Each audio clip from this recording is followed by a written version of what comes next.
Welcome to Westbury. Westbury, like all the surrounding areas, it was plagued with apartheid for many, many years. The bowling green where we're standing right now in particular, bowls was played by the white people, although it was in a non-white area up until the 60s. Thereafter, colored academics took over to play the bowls. They played these bowls until they got tired or retired, or the children wouldn't take over, and the place was vandalized thereafter.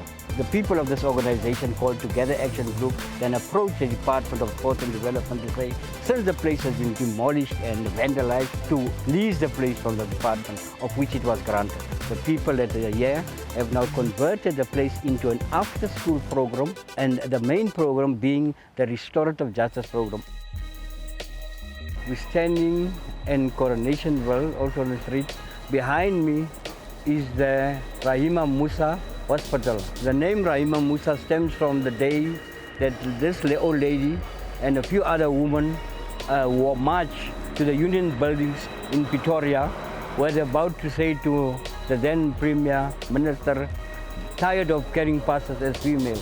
The significance of this hospital has been a public hospital all the years, until 1994 when government decided that this hospital can be used as a mother and child hospital, and hence we renamed it to Rahima Musa. All the areas called Coronationville has been given by Queen Elizabeth to the people of Coronationville.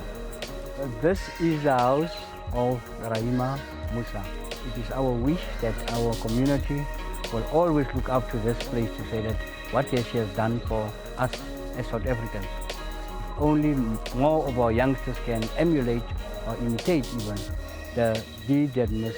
Rahima Musa did for our community, and go to school regularly and promote our school with the community like Mrs. Rahima Musa.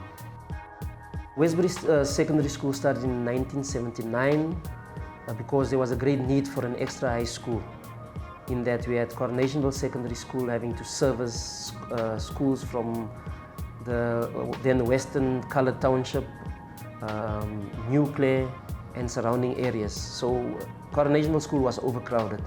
So they had to build a new school just to, to release a bit of the pressure on Coronationville Secondary School. We're the feeder school for Westbury High.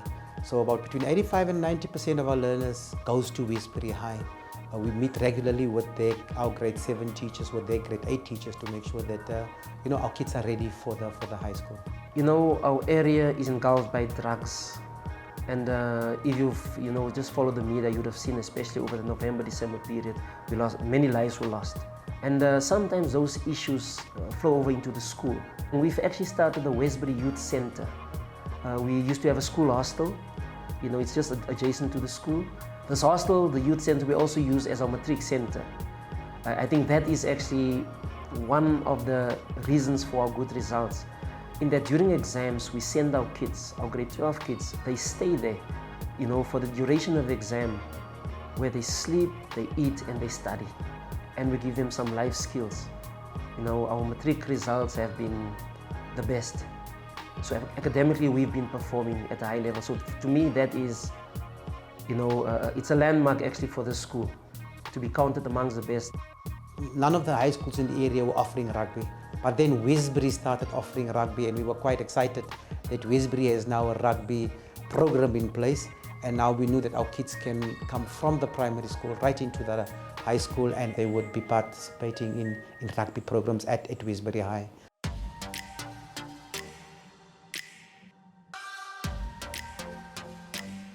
The previous coach, Mr. Kela, was killed, and then we didn't have anyone to lead the learners. And I felt that we can't let rugby die out at our school. So I took up the mantle and said, no, let's move forward. Our training regime is Monday to Thursday, mostly. Wednesday we give them off sometimes, and it's with the VUCA program. That's the most important one, with Timmy Goodman and them, with the SA Rugby. They play mostly on Thursdays.